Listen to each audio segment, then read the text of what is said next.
This is what we know about the awful case of 16-year-old Shelby Binney. Shelby was a cheerleader at Bixby High School, and on Thursday night, her family was on their way home with her dad behind the wheel. He had reportedly been drinking, and according to her mom, they were also having a heated argument up in the front seats. At 70 miles per hour, he tried to pass another vehicle in a no-passing zone, and their SUV flipped. As we know, Shelby was tragically ejected from her family's vehicle on impact. A bystander immediately ran over to the scene, but there aren't even words for what happened next. Shelby's father was reportedly standing disoriented just outside of the crashed car, and when asked if anyone was hurt, he ran away. He left his 16-year-old daughter there to die on the pavement. Now, according to police, they were able to determine that Elliot had fled to a local family-owned business, and it was there that he got access to another car. They were able to electronically track that vehicle, and within 12 hours, they found him behind the wheel in a town about an hour away. It was obviously too late to give him a DUI test, but he was taken into custody. With Elliot's arrest, we know that while he tried to tell police he skidded on an oil spot, he's also admitted to taking a few swigs of the vodka bottle that was found in the front seat. Today, Elliot is charged with first-degree manslaughter, but he has already posted his $100,000 bail. And as for Shelby's mom and her siblings, again, unfortunately, we don't know how they're doing now. Shelby is described as a bright light with a heart of gold and the best teammate you could ask for. If you would like to support her family during this time, the link will be in my bio.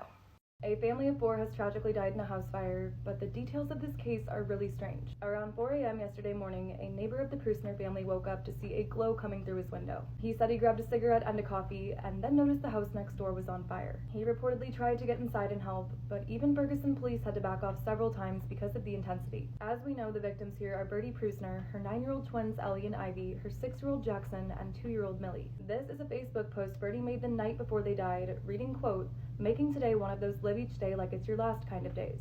Breakfast, reptile show, soccer game, and living room camp out on the agenda, plus what other shenanigans bring us joy. Happy Sunday, thank God the sun is shining." Here is a second post, quote, "Us against the world, I'm so blessed to be their mama. They have a heart for the Lord and have overcome so much more in their little lives than they should have had to face." And finally, there is a third post, again all written the night before they died. This one reads, quote, "All my kids peacefully sleeping in my bed, curled up together, knowing they are loved so fiercely that I'd do absolutely anything for them. This is my favorite moment." So what to make of this, we don't know, but it's clear that all 5 of them were in the mother's bedroom when the fire happened. And that neighbors and police have found it really strange that seemingly no one in that house was waking up. Today, many people are coming forward to describe Birdie as a treasure and a wonderful teacher who loved her children and her family. Social media comments insinuate that there may have been an ongoing divorce and custody battle, but this hasn't been confirmed by police. Right now, police are describing the case as suspicious, and they won't know how the fire started until further investigation. 13-year-old Madeline Soto is missing, and everyone should know about her case. Madeline is a middle school student from Orange County, Florida, and she was last seen with her mom's boyfriend on Monday morning. He said he dropped her off at a church across the street from the school, but when her mom came to pick her up at 4:30, they told her she'd been absent all day. Now, as we know, Madeline's mom immediately reported her missing, and then on Wednesday, her boyfriend Steven was arrested on some awful charges. According to police, he voluntarily handed over his phone, telling them that he'd accidentally performed a factory reset the day before. Police then, quote, "found criminal and disturbing images he attempted to delete that appeared to show abuse that occurred in the family's home." He is being held on possession of this and is now considered the prime suspect, with police just revealing that they are confident Madeline is no longer alive. As of today, we know that police have video evidence from 7:30 Monday morning that shows Steven throwing Madeline's backpack into a dumpster behind their apartment. Investigators believe that he'd already killed her in their home at this point, and then instead of taking her to school, he moved her body. They've also said they have footage of Madeline in the vehicle with him, where they believe she is deceased. Now, aside from that, police have also just released footage of a sighting of his car from later that afternoon. He was reportedly seen in the area of State Road 19 around 1:30, and I assume police are going to use this to try and find Madeline's body. Again, today Steven is being held on possession charges, and while he was supposed to face a judge yesterday, he said he didn't want to and refused to attend. All I can really find on him is that he's been in Madeline's life for years, he doesn't have a criminal history, and he does real estate. And as for Madeline's mom, police say she is not a suspect and didn't know Madeline was missing until Monday afternoon. She initially said Madeline forgot her phone at home that day, and that maybe she asked Steven to drop her off across the street because she was embarrassed of his car. She was reportedly informed of her daughter's presumed death late last night. Today, Madeline is still missing, and she was last seen in a green sweatshirt, black shorts, and white Crocs. Anyone with information on this case is asked to contact the Orange County Sheriff's Department at the number above.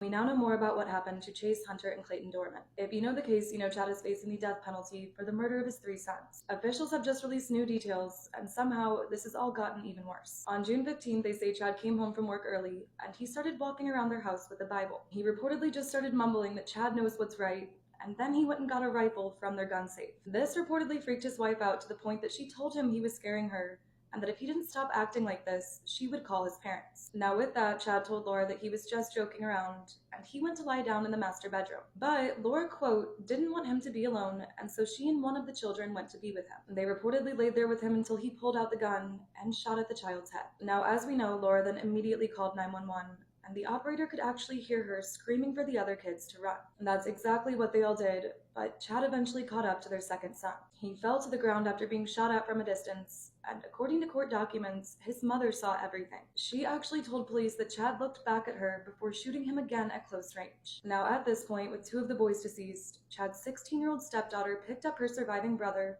and attempted to flee with him. They made it as far as the side of the road, but of course, Chad was running after them. He demanded that she put her brother down and tried to shoot him, but then the gun actually jammed. With that, the girl went running down the street for help, and the boy went running to his mom. Chad obviously followed him, and he basically wrestled him out of his wife's arms. She was even shot in the hand in the process of trying to protect him. Now, after killing his third son, we know that Chad, quote, picked him up and laid him next to his two brothers. He then sat on the porch just waiting for police as his wife attempted to give CPR. He also reportedly confessed to everything, but an officer didn't read him his Miranda rights. As of last month, Chad's confession has been thrown out, while police maintain that he's already admitted to planning this. And an exact motive has never been said, but now I'm thinking about how he would look back at his wife before firing the fatal shots. Aside from that, we really just know that he was reportedly always yelling at his family, and that he was like a bomb waiting to explode. Today, Chad pleads not guilty to the murder of his sons by reason of insanity. He's again fighting the death penalty, so while his trial was supposed to be in July, it has since been postponed.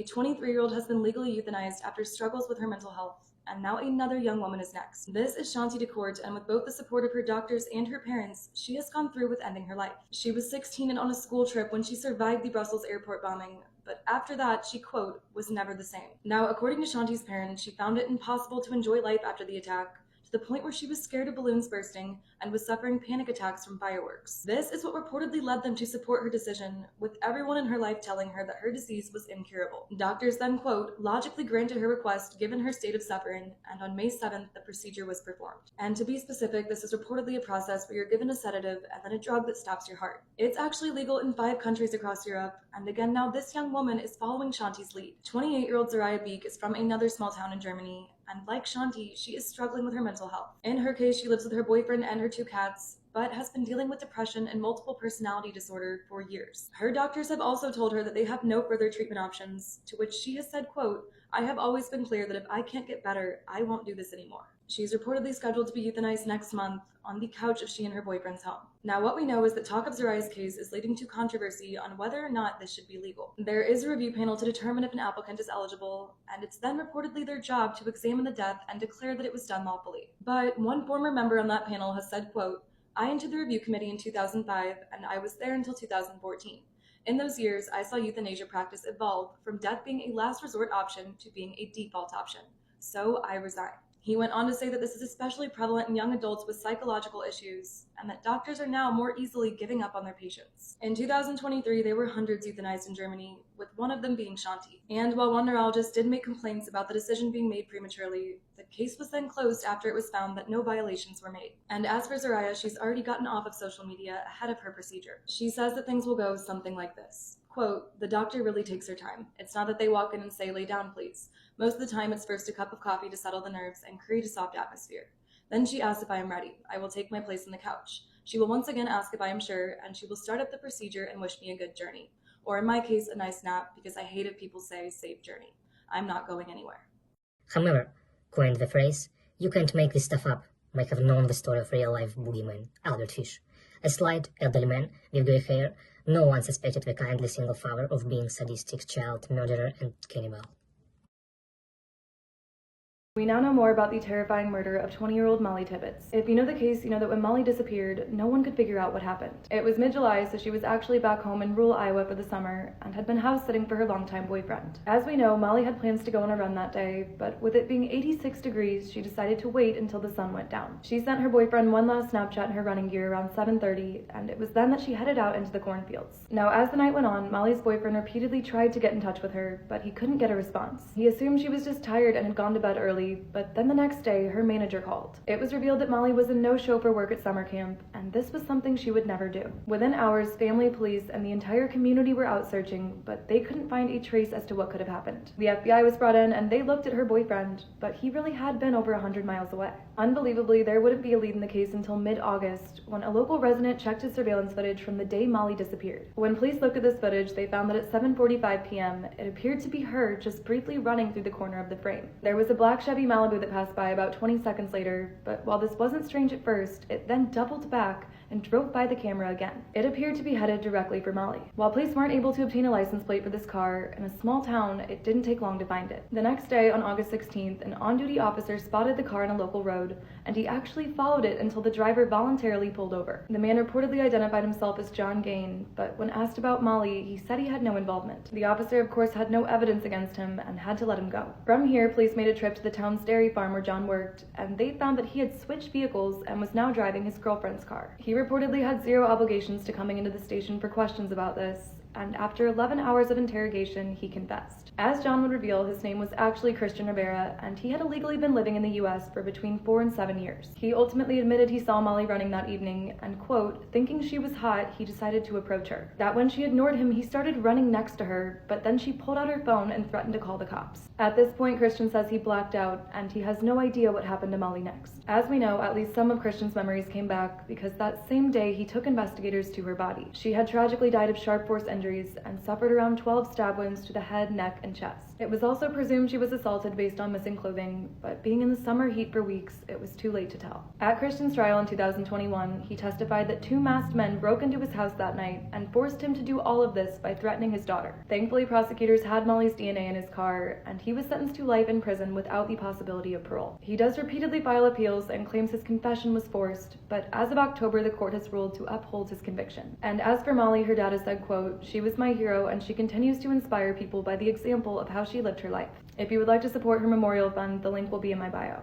2 years after Lacey Fletcher was found melted into her parents' couch, there are finally updates in her case. At 14, Lacey was a freshman at Brownsville Baptist Academy, but she actually never went back for her sophomore year. That following spring of 1999, her parents pulled her out, with the only explanation being that her autism was accelerating. As we know, over the next few years, Lacey still played with her old friends from school. She was known to act a bit younger than her age, being 17 and still loving children's movies, but she was well liked by everyone until the day she stopped coming around. Officially, we know that one of the family's neighbors last saw Lacey in 2007 when she would have been 21 years old. And like everyone, he assumed that when he didn't see her again, she'd probably gone off to college and started her own life. Come 2016, it's been 10 years since that neighbor saw Lacey, and he's having a conversation with her dad out by their front lawns. She would have been about 30 at this point, so he asked how she was doing and if she moved away, but her dad was quick to say she's still here and she's fine. He reportedly immediately changed the subject, and no further questions were asked. His wife even went on to become vice mayor, as their daughter was eaten alive by maggots on their living room couch. Again, as we know, it was January 3rd, 2022, when Sheila finally called police. She said she just woke up to find her daughter deceased, but when officials got to the scene that day, it was so much worse than that. According to the coroner, he walked through the family's perfectly cut lawn before being confronted with an odor that not even he had smelled before. The house was clean and in perfect condition, except for this couch in the middle of the living room.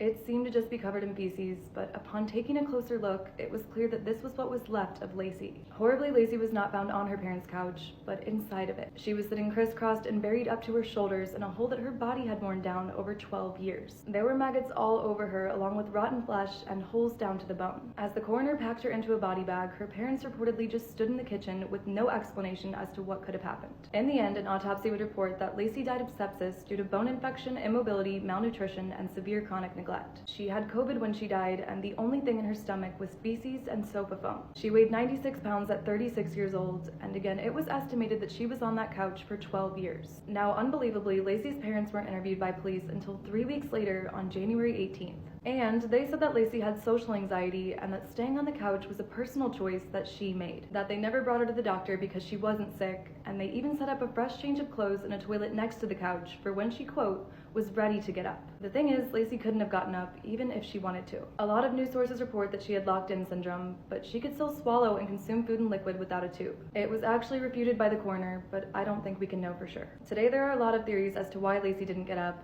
but regardless, after that first year or so on the couch, she physically wouldn't have been able to. Sheila and Clay Fletcher were ultimately arrested in May of 2022, and the jury decided that they should be charged with second-degree murder. They initially pleaded not guilty, but then this week they formally agreed to plead no contest to a reduced charge of manslaughter. Since Lacey's death, the family attorney has unbelievably released a statement that reads, quote, "They loved their daughter to death. That is the true statement of the Fletchers." She is described by her old friends and neighbors as a sweet girl who loved Disney movies, country music, and volleyball.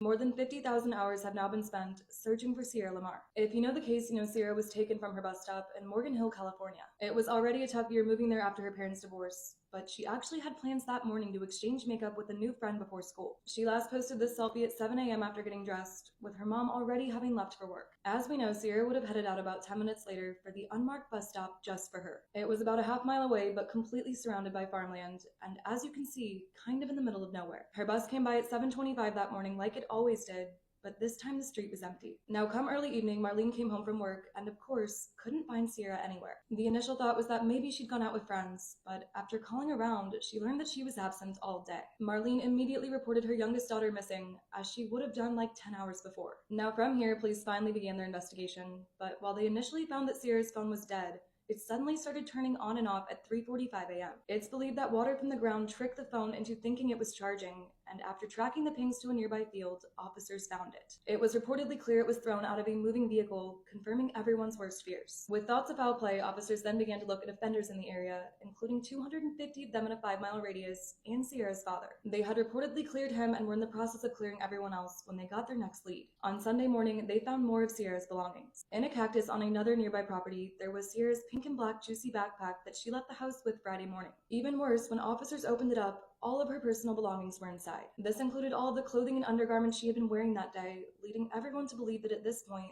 they may be looking for a body. From here, officers searched 300 square miles in hopes of finding Sierra. Nothing came of it, but after 3 more weeks, DNA tests would reveal that 21-year-old Antolin Torres was a match. He was actually never prosecuted for his felony assault charge, so it was just chance he was in the system. As police would learn, Antolin lived 7 miles away in Maple Leaf RV Park with his toddler and his pregnant wife. Officers went to talk to him right away, but when asked if he had a connection to Sierra, he, quote, laughed and then said, "I doubt it." They had no choice but to let him go, but they weren't even close to done with him. They had 2 detectives pose as a couple and move into the trailer across the street in an effort to get more information. Again, as we know, these detectives found nothing from watching Antolin, but they were able to confirm that he left the trailer park 20 minutes before Sierra disappeared. They decided to keep on him and keep digging, and that is when they found 3 unsolved attempted abductions that he was connected to. All 3 women were attacked in their cars at the Safeway where Antolin worked, and after retesting evidence from those cases, it also came back as a match. With that, and over 2 months since Sierra's disappearance, Antolin was questioned again. This time he tried to say his DNA could be on Sierra's belongings because he threw out a dirty tissue right where her stuff was found. He was arrested in a matter of days. In the end, Antolin was convicted of Sierra's murder, along with the attempted abductions of those 3 other women. But to this day, he maintains his innocence and refuses to tell anyone what he did with Sierra. Something I actually can't find but want to know is what time he got back to the trailer park that day. Again, we know Sierra was abducted around 7:20, but I feel like knowing when he got back could kind of tell us how far he could have taken her. Sierra is described as a funny, bright, and playful person who always wanted to make people laugh. Anyone with information on her whereabouts is asked to contact the Morgan Hill Police Department at 408-779-2101. Sometimes true for stranger than fiction. The case of Richard Trenton Chase is a story which even the most depraved horror writer would struggle to create. Over the course of 4 weeks spanning across 1977 and 1978, Richard Chase took the lives of 6 innocent victims in Sacramento, California. His murders gradually progressed in violence, beginning with drive-by shootings and culminating in acts of cannibalism. Riley Gall is repeatedly trying to get a new trial for the murder of Emma Walker. If you know the case, you know Emma was tragically shot in the head through the wall of her childhood bedroom. It was the Sunday after another terrifying weekend with her ex-boyfriend, and her dad heard 2 loud bangs in the middle of the night. Now, right then, Emma's dad reportedly jumped up to go check on her, but when he peeked in her room, she appeared to still be sleeping. He assumed it was probably nothing and just went back to bed, with no one realizing she wasn't breathing until her mom tried to wake her up for school. As we know, at 6 a.m., Emma's mom called 911, but while it went over the radio as a possible case of self-harm, officers found bullet holes going through her bedroom walls. Someone had aimed 2 shots directly where her head would be as she slept, with the first lodged in her pillow itself. The other went through the wall before striking her just behind her left ear, and the belief is that she would have immediately passed away. Now from here, police began to ask Emma's friends who would want to hurt her, but the same name kept coming up. Her ex-boyfriend, 18-year-old Riley Gall, who was already posting tributes on social media. He was 2 years older than Emma and dated her on and off from a nearby college, but he was actually banned from her home after something her parents found on a hidden camera in their living room. He was also hospitalized over their most recent breakup, and to say the least, he was desperate for Emma's attention on the weekend that she was killed. As Emma's friends would tell police, on Friday night, Riley faked an entire kidnapping so that she would talk to him. Like, he texted her this from an unknown number, and Emma went outside her friend's party to find him pretending to wake up on the ground, and as though abductors had left him there. Then on Saturday, he reportedly showed up to Emma's house in all black and started banging on the door like an intruder. This time his plan actually worked and Emma called him for help, but then her mom came home and found them on the driveway together and told him to leave. He tried to contact Emma another 60 times that night before she was killed, but she blocked him. Now with this information, police went to talk to Riley, but he would only refer to Emma as the girl and said that he'd spent the night crying in his car just looking at their photos. He was adamant he was in his dorm parking lot 2 hours from where Emma was killed, but police were already onto him. You see, Riley had told his 2 best friends that he took his grandfather's gun for protection after this kidnapping, and that now he, quote, needed to get rid of it so that he wouldn't get blamed for something he didn't do. His friends were actually already planning an intervention for him and his insane behavior, but now with this and these texts where he was asking them to lie to police, they were convinced he was the killer. They told the detectives everything, and they agreed to work with them. Again, as we know, that very next day, officers went over the plan with the 2 guys and then wired them up with cameras and microphones. The pair went over to Riley's house that same night, and with the hidden camera and a key fob on the table, he just started talking. Police listened as he made plans with them to take the gun to the bluffs and throw it in the Tennessee River. Now from here, the 3 guys set off together, first stopping to get fast food and by Riley's dad's house to pick up the weapon. Again, obviously his friends knew they were in the car with both a gun and a killer, but as they made their way to the river, they knew police were following closely behind. As soon as they parked and Riley put on gloves to grab the bag, officers came out and told everyone to put their hands up. Riley was arrested right there at the scene, and his friends pretended to be shocked. Now at Riley's trial in 2018, his defense didn't argue him pulling the trigger. They actually went for reckless homicide and said he, quote, was just trying to scare Emma into talking to him. Emma's family testified too, with her brother saying that he woke up that morning to her mother screaming that she was gone. Her parents went over all of the emotional abuse and how they did everything in their power to keep him away from her. In the end, Riley was still convicted of first-degree murder and was sentenced to life with the possibility of parole after 50 years. But again, ever since, he has just repeatedly gone for a new trial. He says there is insufficient evidence that he intended to kill Emma and maintains that he was only trying to scare her into being with him.